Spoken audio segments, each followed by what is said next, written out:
जय श्री कृष्णा। क्या आप भी अक्सर इस बात से परेशान रहते हैं कि लोग आपके बारे में क्या कहेंगे, या फिर आप कल क्या होगा इस चिंता में आप अपने आज को ही नहीं जी पा रहे हैं? तो श्री कृष्ण कहते हैं कि हम सब एक ऐसे मोह के जाल में फंसे हुए हैं जहां हमें असली सच दिखाई ही नहीं देता। लेकिन जिस दिन आपकी बुद्धि इस सच को, इस दलदल को पार कर लेगी, उस दिन आपको इस दुनिया की बेकार की बातों से फर्क पड़ना बंद हो जाएगा। कैसे? चलिए जानते हैं इसका जवाब गीता जी के दूसरे अध्याय के श्लोक 52 में। तो चलिए शुरू करते हैं श्लोक 52।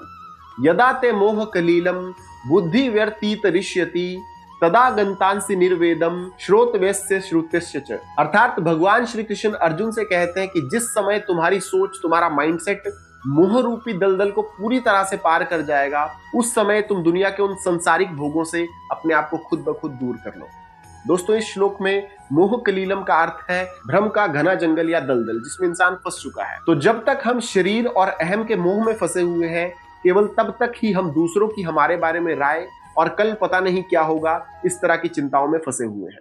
लेकिन जैसे ही इन सब बातों से ऊपर उठकर हमारी बुद्धि स्थिर हो जाती है, स्टेबल हो जाती है, तब हमें समझ में आता है कि हमारी आत्मा को तो इन सब बातों से फर्क ही नहीं पड़ता, क्योंकि हमारी आत्मा इन सब बातों से ऊपर है। तो चलिए अब इस श्लोक के सार को समझते हैं एक स्टोरी के साथ। एक बार की बात है, एक गुरु अपने शिष्य के साथ नदी के किनारे टहल रहे थे और उनका शिष्य बहुत ज्यादा परेशान था क्योंकि उसके गांव के कुछ लोग उसके बारे में बुरा भला बोल रहे थे। तो उसकी इस परेशानी को देखते हुए गुरुजी ने उसे एक गंदा कीचड़ वाला पानी का गड्ढा दिखाया और कहा कि इस पानी में अपना चेहरा देखने की कोशिश करो। तो शिष्य को उसमें कुछ नहीं दिखा। फिर उसके गुरु उसे एक साफ शांत तालाब के पास लेकर गए और कहा अब इसमें अपना चेहरा देखने की कोशिश करो। तो उसमें शिष्य को अपनी एकदम साफ छवि दिखाई दी। फिर उसके गुरु ने उसे समझाया कि ठीक ऐसे ही जब हमारा मन मोह और गुस्से के कीचड़ से भरा हुआ होता है तो हमें अपनी असली शक्ति दिखाई ही नहीं देती और उस समय हमें दुनिया की बेतुकी बातों का शोर सुनाई देता है। मतलब कि उनकी बातों को लेकर हम बुरा मान जाते हैं कि किसी ने हमारे बारे में क्या कह दिया। लेकिन जैसे ही तुम इस मोह के कीचड़ से बाहर निकलकर अपनी आत्मा को शांत कर लेते हो, फिर तुम्हें किसी के द्वारा कही गई किसी भी बात का दुख नहीं होता।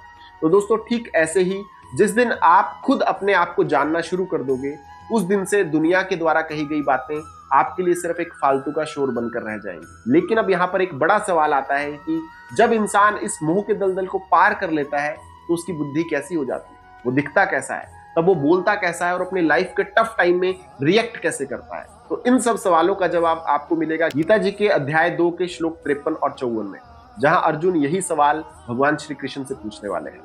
तो अगर आप भी जानना चाहते हैं कि एक स्टेबल बुद्धि वाला इंसान कैसे बने और उस इंसान के लक्षण क्या है, तो हमारे चैनल ज्ञान के श्वास को अभी सब्सक्राइब कर लें। तो अगर इस वीडियो से आपको कोई भी सीख, कोई प्रेरणा मिली हो तो वीडियो को लाइक और शेयर जरूर करें ताकि औरों तक भी ये ज्ञान पहुंच सके, और कमेंट बॉक्स में जय श्री कृष्णा जरूर लिखें। तो आज की वीडियो में इतना ही। अब जल्द मिलेंगे हमारी अगली वीडियो में श्लोक 53 के साथ। तब तक के लिए जय श्री कृष्ण।